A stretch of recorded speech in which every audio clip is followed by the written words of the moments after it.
नमस्कार आदाब दोस्तों। तो चलिए आज फिर हम आप लोगों के लिए लाए देश और दुनिया की तमाम ताजा बड़ी खबरें, ब्रेकिंग न्यूज हेडलाइंस, एक एक करके तमाम बड़ी खबरें आपके सामने रखेंगे। सबसे पहली और बड़ी खबर में आपको बताएंगे दोस्तों कि महाराष्ट्र के अंदर एकनाथ शिंदे बीजेपी सरकार की बड़ी मुश्किलें, 4 मंत्रियों के घोटाले में नाम सामने आने के बाद यहां पर हड़कंप मच गया। किस तरह से, इसकी जानकारी आगे आपको देंगे। साथ ही साथ अगली बड़ी खबर में आपको बताएंगे जम्मू कश्मीर से बड़ी खबर है, जहां पर अब जम्मू कश्मीर प्रशासन और एलजी के खिलाफ कश्मीरी पंडितों ने जबरदस्त तरीके से विरोध प्रदर्शन शुरू कर दिया है। इसकी भी जानकारी आपको आगे देंगे। साथ ही साथ अगली बड़ी खबर में आपको बताएंगे भारत जोड़ो यात्रा में देश के प्रधानमंत्री नरेंद्र मोदी, गृह मंत्री अमित शाह और केंद्रीय मंत्री स्मृति ईरानी को कांग्रेस पार्टी की तरफ से निमंत्रण भेजा गया है। इसकी भी जानकारी आपको देंगे। साथ ही साथ अगली बड़ी खबर में आपको बताएंगे कि भड़काऊ बयान के मामले पर साध्वी प्रज्ञा सिंह ठाकुर की बड़ी मुश्किलें, सुप्रीम कोर्ट से बड़ी खबर आ रही है।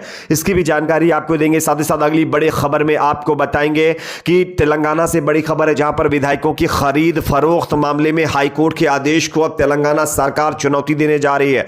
इस पर भी पूरा अपडेट आगे देंगे। साथ ही साथ अगली बड़ी खबर दोस्तों आ रही है उत्तर प्रदेश से, जहां पर बीजेपी के एक एमएलए के ऊपर करोड़ों रुपए की जमीन हड़पने का आरोप लग गया है, जिसके बाद दोस्तों मीडिया में इस पर चर्चा ना होने को लेकर के लोगों ने निशाना साधा और बीजेपी के ऊपर भी अब निशाना साध रहे हैं लोग। किस तरह से, इसकी भी जानकारी देंगे। साथ ही साथ अगली बड़ी खबर में आपको बताएंगे लोकसभा चुनाव 2024 से पहले बीजेपी को बड़ा झटका, एआईएडीएमके एनडीए घटक दल ने खोला मोर्चा।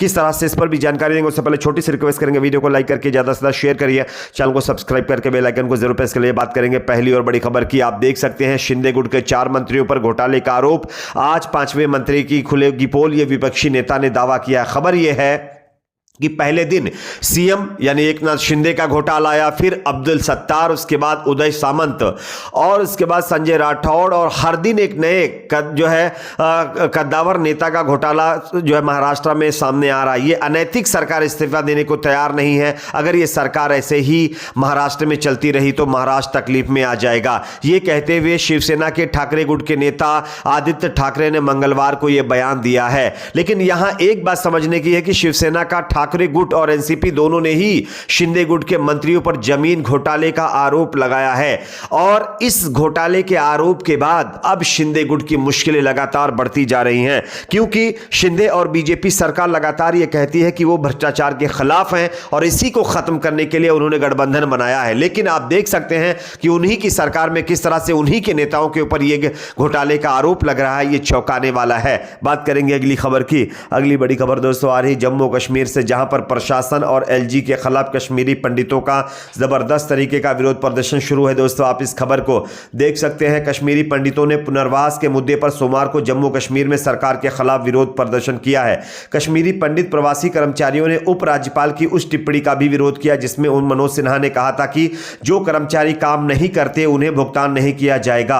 इससे पहले कश्मीरी पंडितों ने यह आरोप लगाते हुए एक विरोध किया है कि उन्हें आतंकवादियों से धमकियां मिल रही हैं और वे काम पर वापस नहीं जा सकते। प्रदर्शनकारियों ने सोमवार को आरोप लगाया कि एलजी कश्मीरी पंडितों की हत्याओं को सामान्य करने की कोशिश कर रहे हैं और एलजी का रुख असंवेदनशील कश्मीरी पंडितों की तरफ से बताया गया है। और इसी के चलते 200 से ज्यादा दिनों से कश्मीरी पंडित सड़कों पर बैठे हुए हैं। उनकी मांग है कि उनका पुनर्निर्वास किया जाए, साथ ही साथ उनको श्योरिटी दी जाए, उनको सिक्योरिटी दी जाए, तभी वो काम पर वापस लौटेंगे। लेकिन प्रशासन कह रहा है कि जो है एम्प्लॉई काम पर नहीं लौटेगा उसको जो है सैलरी नहीं दी जाएगी, जिसके चलते ये लगातार विरोध शुरू है। बात करेंगे अगली खबर की। अगली बड़ी खबर आ रही है भारत जोड़ो यात्रा को लेकर के देश के प्रधानमंत्री नरेंद्र मोदी और अमित शाह और जो केंद्रीय मंत्री स्मृति ईरानी, उनको न्योता दिया गया है। दोस्तों आप इस खबर को देख सकते हैं। जो है कांग्रेस ने भारत जोड़ो यात्रा के संदर्भ में भारतीय जनता पार्टी के राजनीतिक हमलों को लेकर कटाक्ष करते हुए मंगलवार को कहा है कि प्रधानमंत्री मोदी हाथ में तिरंगा लेकर इस यात्रा का हिस्सा बनने के लिए आमंत्रित हैं। वो आए क्योंकि इससे मन के सारे विकार खत्म हो जाएंगे। पार्टी प्रवक्ता गौरव वल्लभ ने यह भी कहा कि सत्ता पक्ष को राहुल गांधी और यात्रा को लेकर झूठ फैलाने और आधारहीन बातें करने की बजाय अर्थव्यवस्था और रोजगार पर ध्यान देना चाहिए। उन्होंने एक सवाल के जवाब में संवाददाताओं से कहा कि राहुल गांधी यह यात्रा लोगों को जोड़ने, लोगों के मन से नफरत और ईर्ष्या मिटाने के लिए कर रहे हैं। मोदी जी से आग्रह है कि आप हाथ में तिरंगा लेकर राहुल गांधी के नेतृत्व में 3 घंटे यात्रा कर में चलिए, मन से सारे विकार निकल जाएंगे। बात करेंगे अगली खबर की। अगली बड़ी खबर दोस्तों आ रही है यहां पर प्रज्ञा सिंह ठाकुर के खिलाफ सुप्रीम कोर्ट से।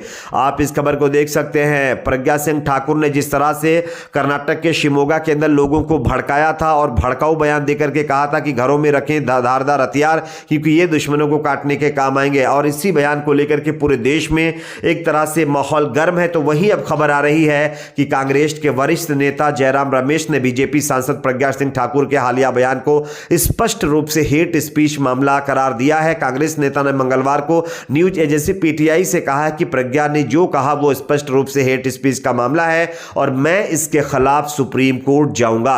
यानी कि कांग्रेस पार्टी अब प्रज्ञा सिंह ठाकुर के विवादित बयान को लेकर के सुप्रीम कोर्ट मूव कर सकती है, सुप्रीम कोर्ट जा सकती है और इससे प्रज्ञा सिंह ठाकुर की मुश्किलें बढ़ सकती हैं। बात करेंगे अगली खबर की। अगली बड़ी खबर दोस्तों यहां पर आ रही है विधायकों के खरीद फरोख्त के मामले पर तेलंगाना सरकार का बहुत बड़ा ऐलान। आप इस खबर को देख सकते हैं। विधायकों की खरीद फरोख्त के मामले में केंद्रीय जांच ब्यूरो यानी सीबीआई को जांच सौंपने के तेलंगाना हाईकोर्ट के आदेश के खिलाफ भारत राष्ट्र समिति यानी बीआरएस सरकार अपील दायर कर सकती है। मामले में शिकायतकर्ता बीआरएस विधायक पायलट रोहित रेड्डी ने कहा है कि अदालत के आदेश की प्रति प्राप्त करने के बाद वह इसका विश्लेषण करेंगे और भविष्य की कार्रवाई के बारे में फैसला करेंगे।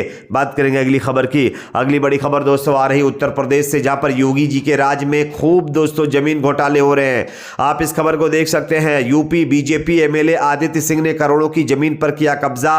पीड़ित महिला ने कहा कि अधिकारी भी मिले हुए हैं, हमें धमका रहे हैं। अब आप समझ सकते हैं कि उत्तर प्रदेश में योगी जी की सरकार है और वो अक्सर ये कहते हैं कि उनकी सरकार सत्ता में आने के बाद अपराधी खत्म हो चुके हैं या तो उन्होंने जो है अपराध छोड़ दिया है। लेकिन आप समझ सकते हैं कि पार्टी किस पार्टी से जुड़े हुए ये अपराधी हैं। क्या किसी की जमीन को नाजायज तरीके से हड़पना यह अपराध नहीं है? क्या किसी भी गरीब तबके के लोगों को परेशान करना यह अपराध की श्रेणी में नहीं आता है? आप देख सकते हैं यूपी के अंदर ये बीजेपी एमएलए है आदित्य सिंह, जिनके ऊपर करोड़ों की जमीन पर कब्जा करने का आरोप लगा है, जमीन हड़पने का आरोप लगा है, लेकिन मीडिया इस पर बात करने के लिए तैयार नहीं। मीडिया में बैठे हुए पत्रकार पूरी तरह से इस पर खामोशी इख्तियार किए हुए हैं। बात करेंगे अगली खबर की। अगली बड़ी खबर आ रही लोकसभा चुनाव 2024 से एक साल से ज्यादा का टाइम बचा है दोस्तों, लेकिन इसी बीच तमिलनाडु में भारतीय जनता पार्टी की सहयोगी पार्टी ने उन्हें अभी से आंख दिखानी शुरू कर दी है। बीजेपी की सहयोगी पार्टी अखिल भारतीय अन्य द्रमुक यानी AIADMK ने संसदीय सीटों के बंटवारे को लेकर अभी से ही अपने इरादे जाहिर कर दिए। मंगलवार को जो है AIADMK ने कहा कि संसदीय के लिए सीटों के बंटवारे पर अब की बार फैसला AIADMK पार्टी ही करेगी। पार्टी के अंतरिम महासचिव और तमिलनाडु के पूर्व मुख्यमंत्री E.K. पलानीस्वामी ने पार्टी मुख्यालय में जिला सचिवों की बैठक में अध्यक्षता करते हुए यह बात कही है। आपकी अपनी इस पर क्या राय जरूर बताइए। वीडियो को लाइक शेयर, चैनल को सब्सक्राइब जरूर करें।